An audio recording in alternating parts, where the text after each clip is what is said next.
검찰이 끝내 윤석열을 풀어줬습니다.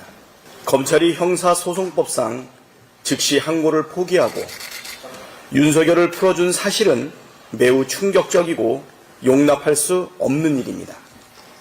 강력하게 규탄합니다. 이번 사태의 가장 큰 책임은 검찰에 있고 그 중심에 심우정 검찰총장이 있습니다.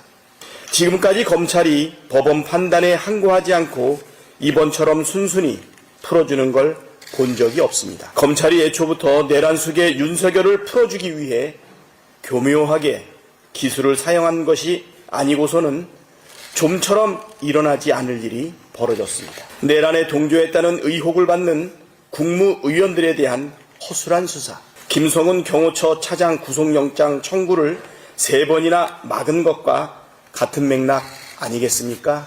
헌정질서와 민주주의를 파기한 내란이 여전히 기속되고 있다는 명백한 증거 아닙니까? 검찰이 스스로 자기 역할과 존재 가치를 부정한 것을 넘어 국민과 역사 앞에 씻을 수 없는 큰 죄를 지었습니다.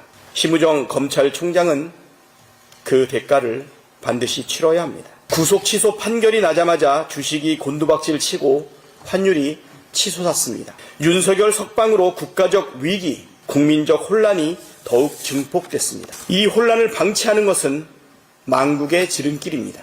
윤석열의 조속한 파면이 위기와 혼란을 끝낼 가장 확실한 방법입니다. 헌법재판소가 빠른 시일 안에 탄핵 심판 선고를 해 주시길 요청드립니다.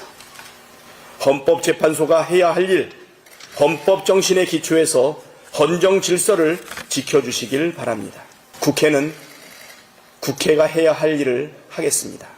12월 3일 국회 담장을 넘어 본청에 모이던 그때 그 마음으로 내란 속의 윤석열 파면과 내란의 완전한 종식을 위해 국민과 함께 싸워나가겠습니다. 윤석열의 태도에 대해서도 한마디 안 할 수 없습니다. 오늘 구치소에서 나오면서 윤석열은 무장한 경호원들을 노출시키면서까지 계엄에 성공한 듯한 장면을 연출했습니다. 황당무계함과 참담함과 분노가 교차했습니다. 여전히 계엄에 대한 미련을 버리지 못하고 있구나 하는 생각도 들었습니다.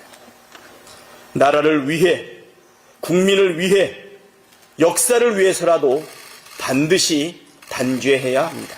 구치소에서 풀려났어도 여전히 윤석열은 직무가 정지된 내란 수괴입니다.